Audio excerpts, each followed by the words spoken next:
नमस्कार मित्रांनो, महातयारीमध्ये आपलं स्वागत आहे. आज पण आपण इंटरनॅशनल ऑर्गनायझेशन्स बघणार आहे आणि पहिली इंटरनॅशनल ऑर्गनायझेशन आहे नाटो. नाटो ही एक इंटर गव्हर्नमेंटल मिलिटरी अलायन्स आहे.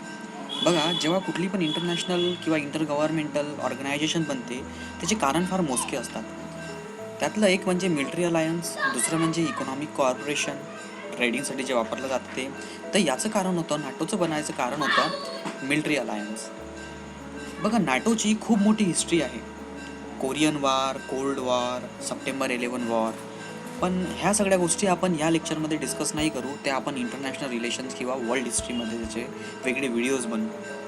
तर आता आपण लक्षात घ्या की 4 एप्रिल 1950 साली ही ऑर्गनायझेशन स्थापित झाली.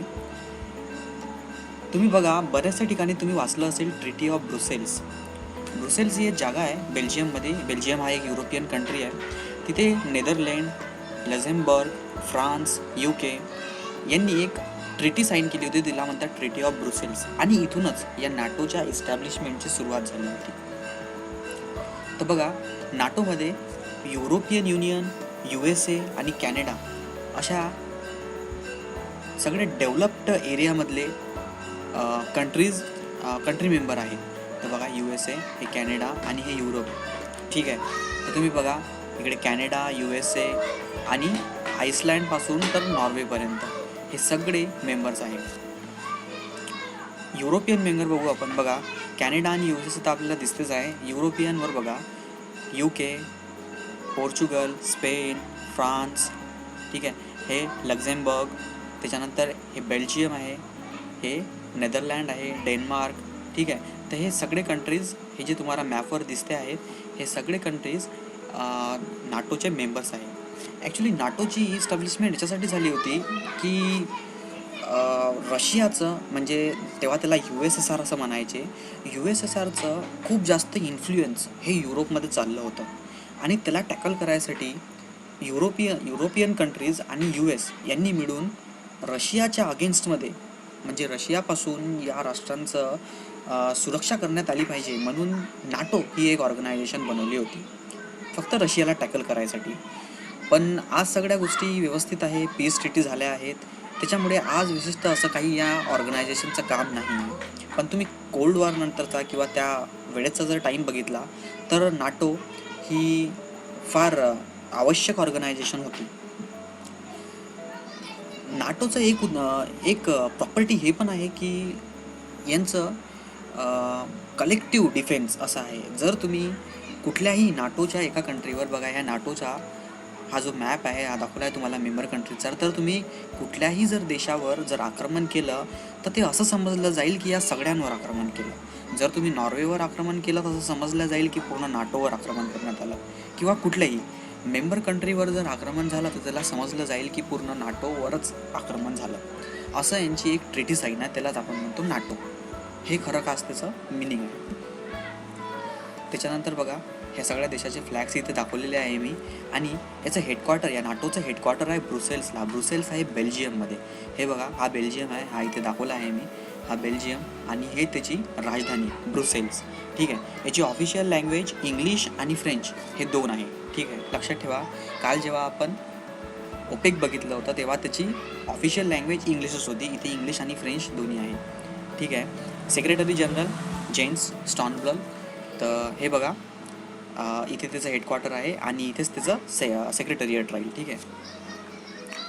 तर दुसरी ऑर्गनायझेशन बघा, ॲपेक, एशिया स्पेसिफिक इकॉनॉमिक कोऑपरेशन. ठीक आहे.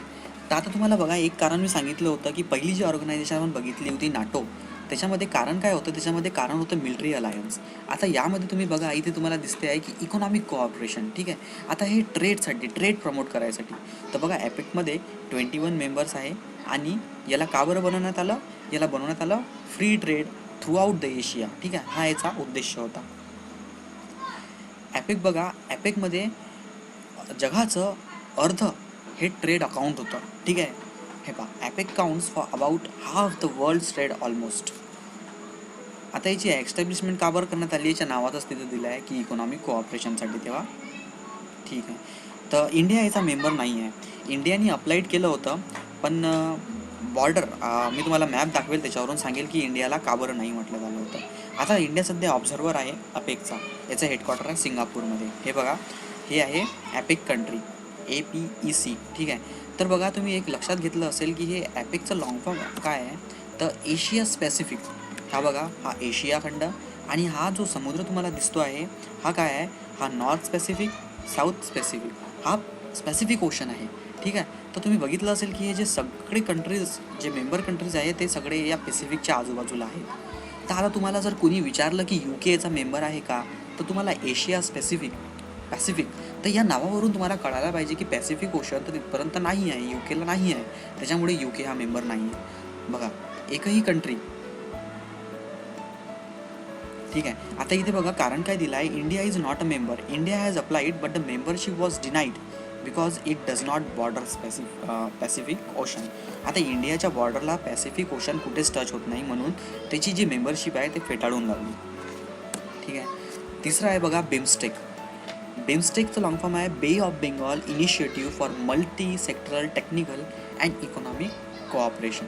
बघा, याचं पण कारण काय आहे की इकॉनॉमिक कोऑपरेशनसाठी ही एक ऑर्गनायझेशन बनवली. याच्यात 7 मेंबर आहे, ते 7 मेंबर हेच आहे: इंडिया, श्रीलंका, बांगलादेश, म्यानमार आणि थायलंड. तर बघा, आता तुम्हाला मी सांगितलं की मागच्या ऑर्गनायझेशनमध्ये आपण बघितलं की तिथे पॅसिफिक ओशन होतं, इथे आहे बे ऑफ बेंगॉल. आता तुम्ही बघा, हा जो एरिया दिसतो आहे ना तुम्हाला, हा पूर्णच्या पूर्ण बे ऑफ बेंगॉलनीच कवर आहे. या सगळ्यांना बे ऑफ बेंगॉल टच होते आहे. श्रीलंकाला पण होते आहे, इंडियाला तर होतेच आहे, बांगलादेशला होते आहे, म्यानमारला होत आहे, थायलंडला होत आहे, ठीक आहे.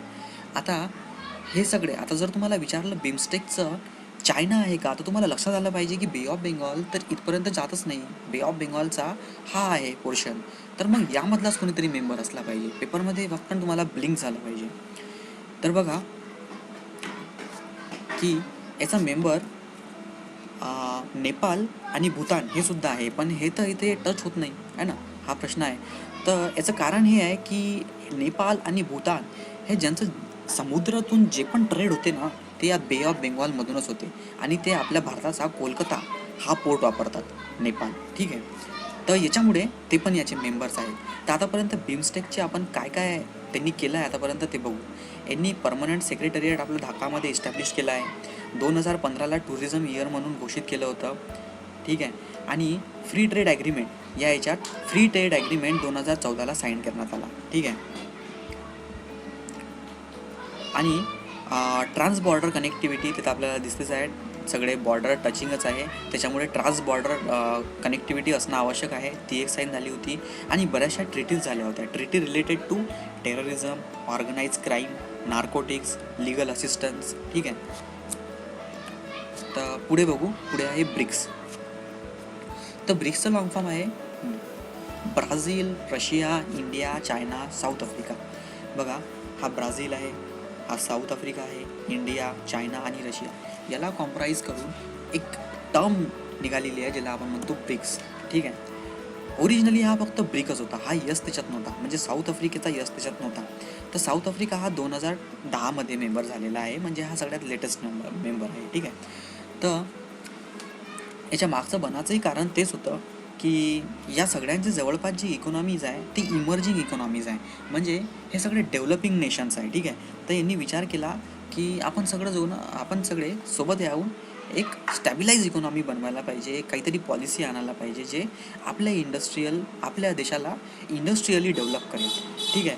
तर हे सगळे G20चे मेंबर आहे, म्हणजे ह्या ब्रिक्समधले जेवढे पण सांगितले तुम्हाला, BRICS, Brazil, Russia, India, China आणि साऊथ आफ्रिका.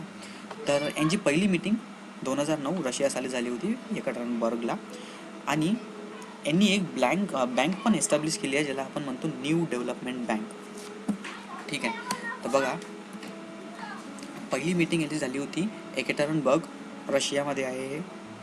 ब्राझीलमध्ये झाली होती 2010 साली, 11मध्ये चायनामध्ये, 12मध्ये इंडियामध्ये, ठीक आहे, 13मध्ये साऊथ आफ्रिका. 14ची मीटिंग इम्पॉर्टंट आहे, याला फोर्ट लेझा डिक्लरेशन असं म्हणतात. इथे जे तुम्हाला मी हे बँक सांगितली न्यू डेव्हलपमेंट बँक, याची स्थापना, याचा डिक्लरेशन या फोर्ट लेझा डिक्लरेशनमध्ये झालं, त्याला फोर्ट लेझा डिक्लरेशनसुद्धा म्हणतात. नंतर बघा रशियामध्ये आता 2016ची जी लेटेस्टमध्ये झाली होती ती इंडियामध्ये झाली होती गोवामध्ये. तुम्ही जर करंट अफेअर्स रेग्युलरली फॉलो करत असेल तर तुम्हाला माहीत असेल. आणि नेक्स्ट होणार आहे 2017ची चायनामध्ये. ठीक आहे. तर बघा न्यू डेव्हलपमेंट बँक तुम्हाला सांगितली मी, हे ब्रिक्स नेशननी एस्टॅब्लिश केलेली बँक आहे आणि याच्यात मेजॉरिटी जे मेंबर्स आहे ना ते सगळे आपल्या एशियामधलेच आहे. ठीक आहे. त्याचं हेडक्वार्टर आहे हे बघा शेंघाईमध्ये चायनामध्ये. ठीक आहे. आणि त्याची ऑफिशियल लँग्वेजसुद्धा इंग्लिशच आहे. ही न्यूजमध्ये होती. बघा काय काय न्यूजमध्ये होती. याचा जो बघा प्रेसिडेंट आहे के व्ही कामत हा आपल्या इंडियाचा आहे. तो 2017मध्येच आता अपॉइंट झालेला आहे. ठीक आहे. तर दुसरं बघा की हे सस्टेनेबल डेव्हलपसाठी या बँकनी आपल्याला लोन द्यायचं म्हटलेलं आहे सस्टेनेबल डेव्हलपमेंटसाठी. आणि बघा UN डॉमिनेटेड बॉन्ड्स या बँकेनी आता इश्यू केलेले आहेत. ठीक आहे. आणि ICICI बँकनी लेटेस्टमध्ये 2016च्या या न्यूज सांगतो आहे मी तुम्हाला आणि ह्या 2017ची ICICI बँकनी याच्यासोबत MOU साईन केलेला आहे. त्याच्यामुळे या बँककडे तुम्ही लक्ष द्या. याच्या बरेचसे प्रोजेक्ट्स जे आहे इंडियाचे ती ही बँक स्पॉन्सर करते आहे, आपल्याला लोन देते आहे. त्याच्यामुळे ते आपल्याला माहीत असणं आवश्यक आहे. आता क्वेश्चन बघा, with reference to the group of the